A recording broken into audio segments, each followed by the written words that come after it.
BEd first year का first paper childhood and growing up, जिसकी क्या है हमारी फर्स्ट यूनिट चल रही है। फर्स्ट टॉपिक फर्स्ट लेक्चर के अंदर मैंने आपको क्लियर करवाया कि वृद्धि और विकास के संप्रत्यय को परिभाषित करते हुए वृद्धि और विकास में अंतर स्पष्ट कीजिए। आज लेक्चर नंबर 2 है हमारा और फर्स्ट यूनिट का सेकंड जो टॉपिक है कि वृद्धि और विकास के सिद्धांत, principles of growth and development के बारे में आज हम क्या है बात करेंगे। मैंने पहले भी बताया कि जब आप कोई क्वेश्चन स्टार्ट करते हो, कोई टॉपिक स्टार्ट करते हो, उससे क्या है रिगार्डिंग आपने डेफिनेशन जो क्या है थोड़ी सी इंट्रोडक्शन देनी है, परिचय देना है। तो फर्स्ट जो हमारा पॉइंट है परिचय इंट्रोडक्शन, इसके बारे में मैं आपको बताती हूँ। वृद्धि और विकास के जो सिद्धांत आज हम कर रहे हैं, सेकंड जो हमारा टॉपिक है कि जो विकास की प्रक्रिया है, जो विकास की प्रोसेस है वो क्या है जन्म से लेकर मृत्यु तक चलती है। वृद्धि और विकास की प्रक्रिया के फलस्वरूप क्या है व्यक्तित्व के विभिन्न पक्षों जैसे शारीरिक, मानसिक, बौद्धिक, सामाजिक, संवेगात्मक में क्या है अलग अलग परिवर्तन हमें देखने को मिलते हैं। तो वृद्धि और विकास में होने वाले परिवर्तन कुछ सिद्धांतों का अनुसरण करते हैं। वो सिद्धांत कौन कौन से हैं? इन सिद्धांतों को वृद्धि और विकास के ये सिद्धांत क्या है एक शिक्षा के अंदर एक टीचर के लिए क्या है अपनी एक अलग पहचान रखते हैं। तो शिक्षा मनोविज्ञान में क्षेत्र में वृद्धि और विकास के ये जो सामान्य सिद्धांत हैं तो क्या है इन्हें एक सामान्य सिद्धांत का नाम भी दिया गया है। तो अपना वर्तमान जो शिक्षा प्रणाली है वो क्या है बाल केंद्रित है। जो आज की शिक्षा प्रणाली है, जो शिक्षा दी जाती है क्या है बच्चों को मुख्य रखकर, बच्चों को सामने रखकर दी जाती है तथा शिक्षा का मुख्य उद्देश्यों की प्राप्ति हेतु वृद्धि और विकास के इन सामान्य सिद्धांतों को ध्यान में रखना क्या है अनिवार्य है जब क्या है बच्चों को शिक्षा दी जाती है। मैंने पहले बताया जो आज की शिक्षा है वो क्या है बाल केंद्रित है। बालकों की शिक्षा के लिए जो शैक्षिक कार्यक्रमों का नियोजन और क्रियान्वयन करने से पूर्व वृद्धि और विकास के सामान्य सिद्धांतों की जानकारी प्राप्त करना एक अध्यापक के लिए क्या है एक अहम महत्वपूर्ण भूमिका निभाती है। तो वो कौन कौन से सिद्धांत हैं वृद्धि और विकास के, आज हम क्या है उसके ऊपर वन बाय वन क्या है डिस्कशन करेंगे। तो पॉइंटों के थ्रू मैं आपको बताऊंगी। जो हमारा फर्स्ट पॉइंट है वो है क्या कि निरंतरता का सिद्धांत। फर्स्ट पॉइंट है निरंतरता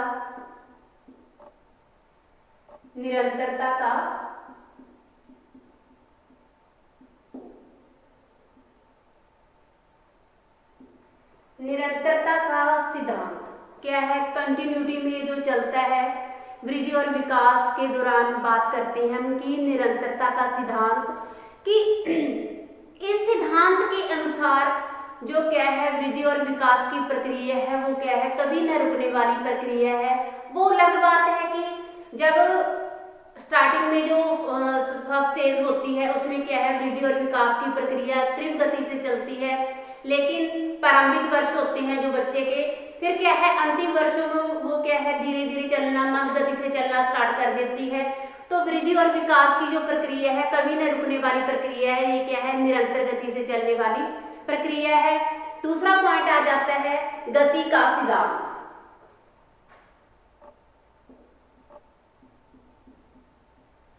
गति का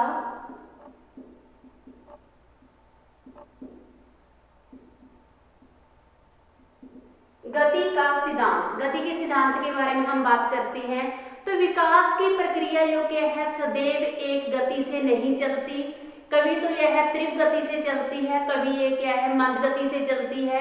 मैंने पहले भी बताया कि जो निरंतरता का सिद्धांत था वो क्या है कंटिन्यूटी में चलता है, लगातार चलता है, वो कभी नहीं खत्म होने वाली प्रक्रिया है, वो क्या है जन्म से लेकर मृत्यु तक निरंतर चलती है। अब बात आती है कि गति का सिद्धांत, जो विकास की प्रक्रिया क्या है एक गति से नहीं चलती, ये कभी तीव्र गति से चलती है तो कभी क्या है ये मंद गति से चलती है। तो जीवन के जो प्रारंभिक वर्षों में वृद्धि और विकास की प्रक्रिया तीव्र गति से चलती है और परंतु जो बाद के बच्चे के बाद के जो वर्ष होते हैं, जो बाद की एज होती है, उसमें क्या यह गति मंद गति से चलती है। अगला पॉइंट आ जाता है विशिष्टता का सिद्धांत।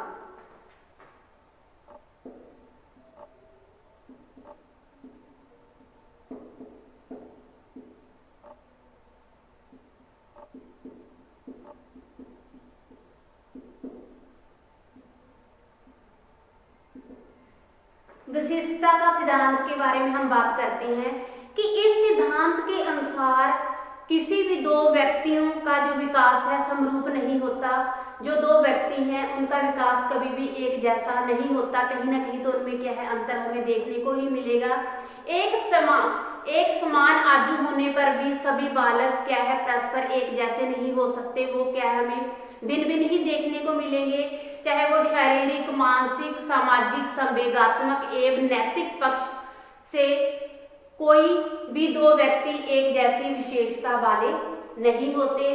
अब बात आई है थर्ड पॉइंट की कि विशिष्टता का सिद्धांत, कि दो व्यक्तियों में क्या है एक जैसी समरूपता, एक समान गुण वाले वो हमें देखने को नहीं मिलते।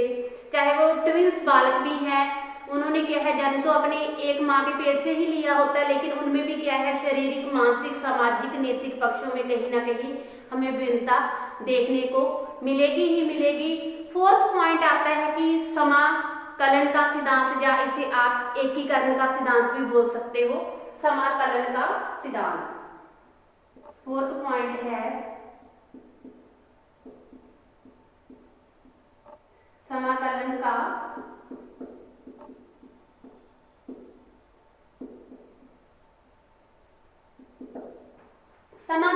सिद्धांत। बात आती है कि इस सिद्धांत के अनुसार बालक सर्वप्रथम पहले अपने पूर्ण अंग को, फिर जो अंग है उसके क्या है अलग अलग जो पार्ट हैं, तो पहले क्या है बच्चा पूर्ण अंग को, फिर उस अंग के विभिन्न अंगों को निरंतर करना सीख लेता है। अब हम बात कर रहे हैं समाकलन के सिद्धांत को।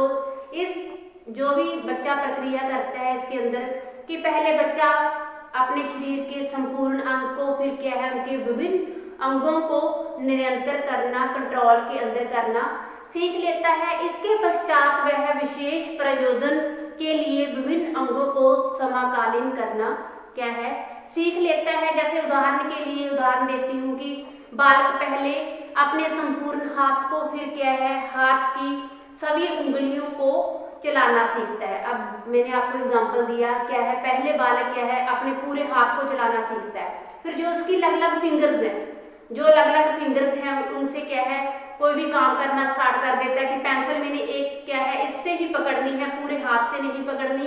पहले क्या है पूर्ण अंग को हिलाता है, फिर उसके जो विभिन्न विभिन्न पार्ट है, अलग अलग पार्ट है, उनको चलाना वो स्टार्ट कर देता है। अगला जो सिद्धांत आता है फिफ्थ है वो परिमार्जन का सिद्धांत।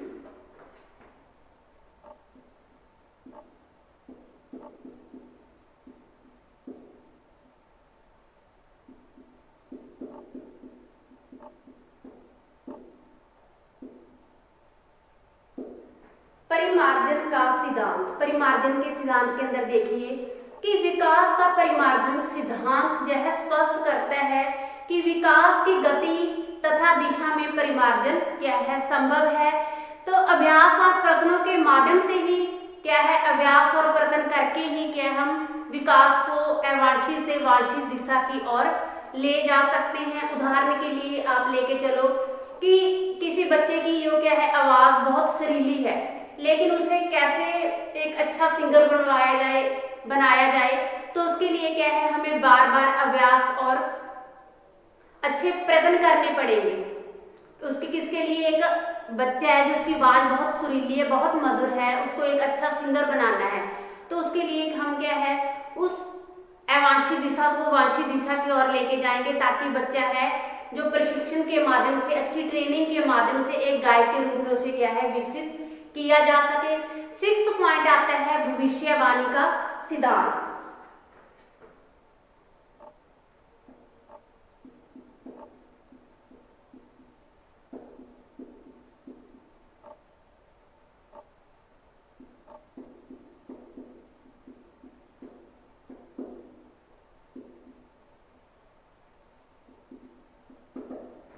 सिक्स पॉइंट आता है हमारा भविष्यवाणी का सिद्धांत। भविष्यवाणी के सिद्धांत के अंदर देखिए आप कि भविष्यवाणी का जो सिद्धांत है हमें यह बताता है कि विकास के संबंध में संभावित भविष्यवाणी जो क्या है की जा सकती है, वो किसको, बच्चे को देखकर।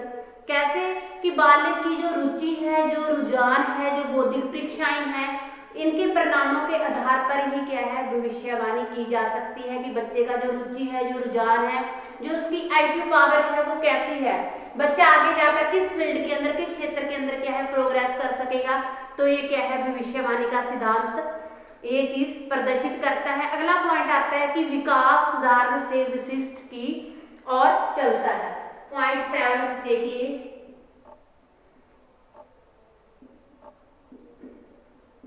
विकास साधारण से विशिष्ट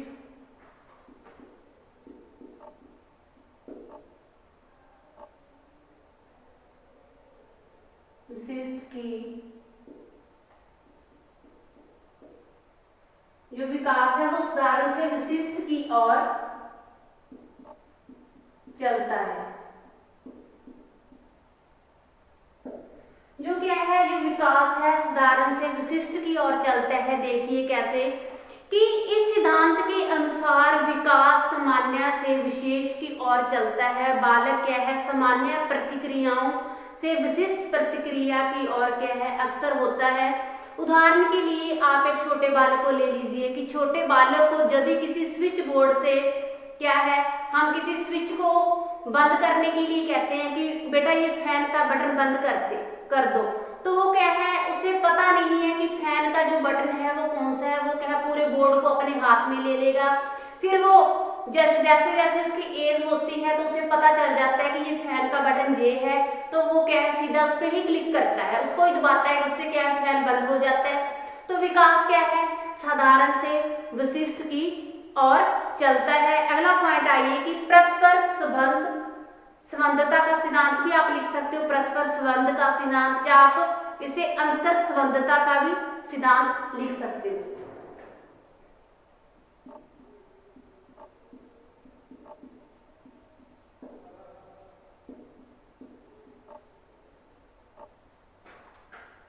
अंतर संबंधता का सिद्धांत,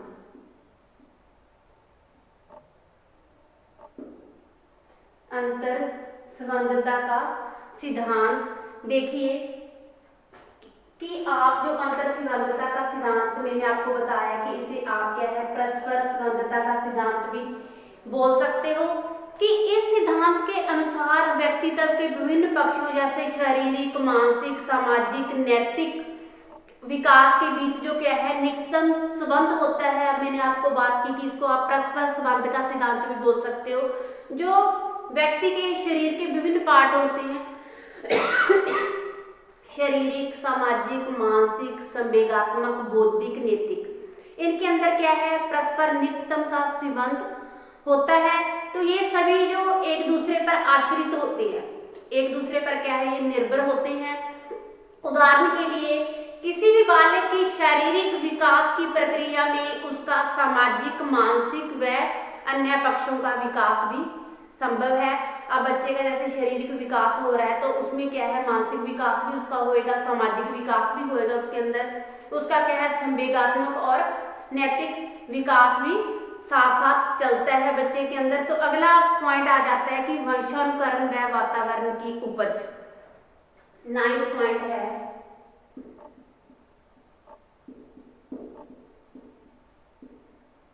वंशानुकरण व वातावरण की उपज।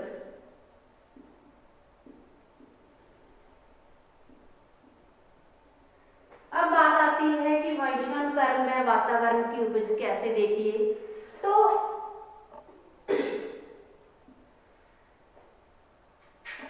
कि किसी भी प्रजाति का जो विकास है वो क्या है वंशानुकरण व वातावरण की ही उपज होता है।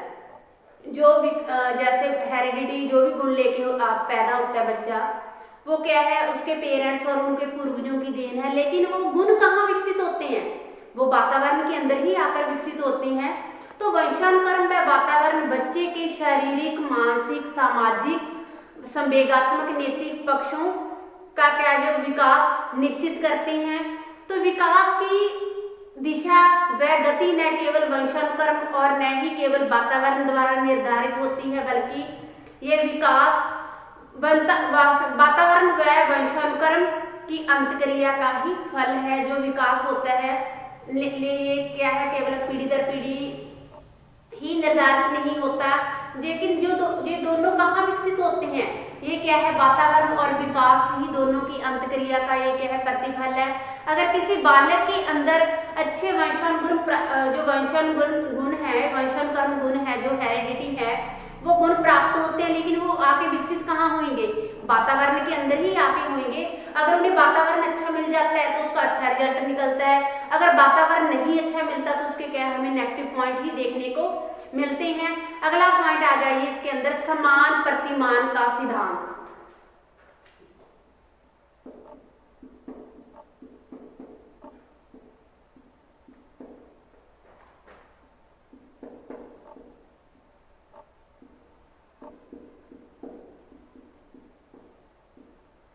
अगला पॉइंट है जी कि समान प्रतिमान का सिद्धांत। कि समान प्रतिमान का सिद्धांत, बेशक वो पशु जाति है, बेशक वो मानव जाति है, लेकिन इनमें कहीं ना कहीं तो क्या है, समानता हमें देखने को ही मिलती है। पॉइंट क्लियर करते हैं कि इस सिद्धांत के अंदर जीव जगत के समान प्रजातियों के विकास के प्रतिमानों में क्या है, समानता पाई जाती है। प्रत्येक जाति, चाहे वो पशु जाति है, चाहे वो क्या है, मानव जाति है, इनमें क्या है, ये अपनी ही जाति के हिसाब से क्या है, विकसित होते हैं। जो बच्चे हैं वो अपने ही प्रजाति या जाति के अनुरूप विकसित होते हैं। उदाहरण के लिए अगर मानव प्रजाति के अंदर किसी बालक ने जन्म लिया है, जो बच्चे का बर्थ हुआ है, वो क्या है, अपने जन्म के बाद 1-1.5 साल के बाद वो क्या है, चलना स्टार्ट कर देता है। अब पशु की क्या है, पशु जो जाति है, जो गाय प्रजाति की बात करें हम, उस गाय ने क्या है, बछड़े को जन्म दिया है, तो बछड़ा है वो क्या है, कुछ घंटों के बाद ही या कुछ मिनटों के बाद ही वो क्या है, चलना स्टार्ट कर देते हैं। तो जो अलग अलग जाति है या प्रजाति है वो अपने ही हिसाब से, अपने ही रूप क्या है, वो विकसित होती है। अगला पॉइंट है कि जो विकास है वो क्या है, चक्राकार होता है।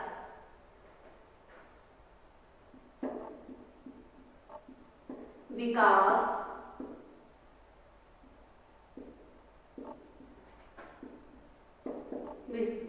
चक्राकार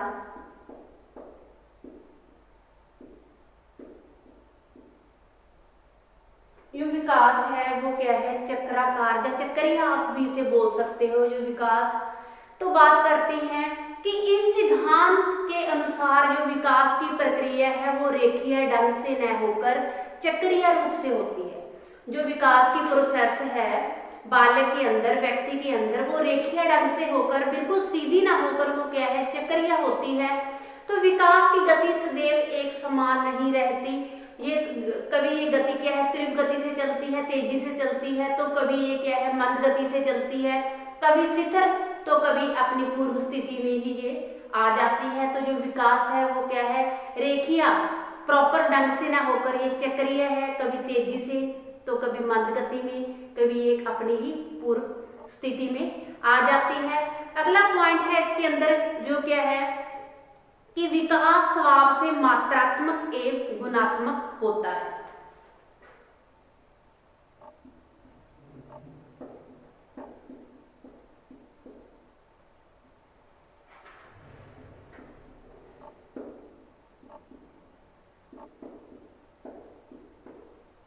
मात्रात्मक एवं गुणात्मक होता है।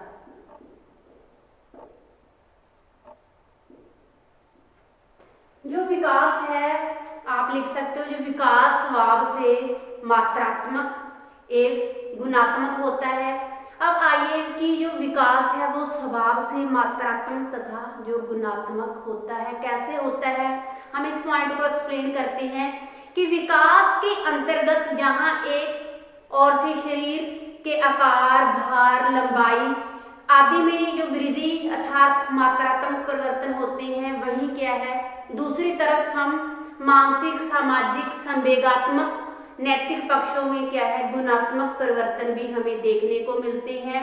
विकास इन्हीं परिमाणात्मक एवं गुणात्मक परिवर्तनों का समग्र रूप है। इन दोनों का क्या है, वो मिला जुला रूप है।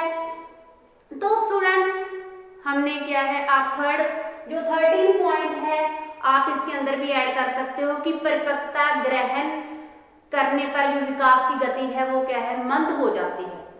परिपक्वता ग्रहण करने पर विकास की गति मंद हो जाती है।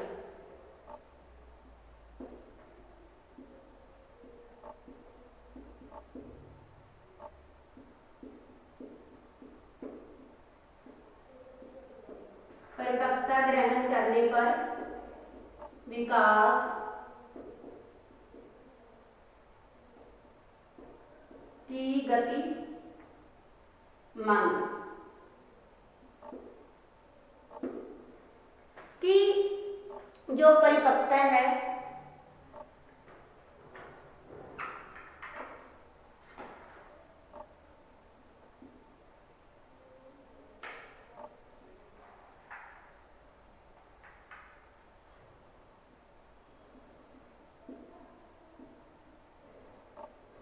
कि जो परिपक्वता है या मैच्योरिटी आप जिसे बोल देते हो, कि परिपक्वता ग्रहण करने पर जो विकास की गति है वो क्या है, मंद हो जाती है। तो सामान्य तौर पर विकास की गति परिपक्वता ग्रहण करने पर पूर्व गति जो परिपक्वता ग्रहण करने के पश्चात मंद हो जाती है। बालक के विकास की गति प्राय क्या है, शारीरिक परिपक्वता के पूर्व तीव्र होती है, परंतु शरीर परिपक्वता के पश्चात ये क्या है, मंद हो जाती है। तो मैं दोबारा ही इस पॉइंट को क्लियर करती हूँ कि जो परिपक्वता ग्रहण करने पर विकास की गति वो क्या है, मंद हो जाती है। तो सामान्य तौर पर हमने देखा है कि जो विकास की गति है वो क्या है, सामान्य तौर पर जो प्रारंभिक वर्षों में वो क्या है, तीव्र चलती है, तेजी से चलती है। जब बालक क्या है, शारीरिक रूप से परिपक्वता हासिल कर लेता है तो वो उसकी गति मंद हो जाती है। तो स्टूडेंट्स आज हमने क्या है, 13 पॉइंट क्लियर किए कि वृद्धि और विकास के सिद्धांत इसके अंदर। तो मैंने आपको एक के बाद एक पॉइंट क्लियर करवाया। जैसे मैंने पहले आपको बताया कि आप कोई भी टॉपिक लिखते हो उसकी क्या है, आपकी इंट्रोडक्शन देनी बहुत जरूरी है। इंट्रोडक्शन के मैंने क्या है, 1-2 पॉइंट आपको क्लियर करवाए। फिर करवाया कि निरंतरता का सिद्धांत, फर्स्ट पॉइंट है। दूसरा पॉइंट क्लियर करवाया था कि गति का सिद्धांत। थर्ड पॉइंट क्लियर करवाया विशिष्टता का सिद्धांत। फोर्थ पॉइंट था समाकलन का सिद्धांत, जिसे आप एकीकरण का सिद्धांत भी बोल सकते हो। फिर पॉइंट आता है कि परिमार्जन का सिद्धांत। फिर था भविष्यवाणी का सिद्धांत। अगला पॉइंट था विकास उदाहरण से विशिष्ट की ओर चलता है। अंतर्संबंधता का सिद्धांत, वंशानुक्रम व वातावरण की उपज है। ये दो क्या है, विकास जो है वंशानुक्रम तथा वातावरण की उपज है। समान प्रतिमान का सिद्धांत, विकास चक्राकार होता है, जैसे आप चक्रीय भी बोल सकते हो। मात्रात्मक एवं गुणात्मक होता है, जो विकास स्वभाव से क्या है, मात्रात्मक एवं गुणात्मक होता है। 13 जो पॉइंट नंबर 13 था उसमें क्या है, परिपक्वता ग्रहण करने पर विकास की गति क्या है, तीव्र हो जाती है। जो विकास की गति है वो मंद हो जाती है, पहले वो क्या है, तीव्र चलती है, फिर क्या है, स्लो हो जाती है। तो स्टूडेंट्स आज हमने ये अपना फर्स्ट यूनिट का सेकंड क्या है, टॉपिक क्लियर किया। Thanks students, have a nice day.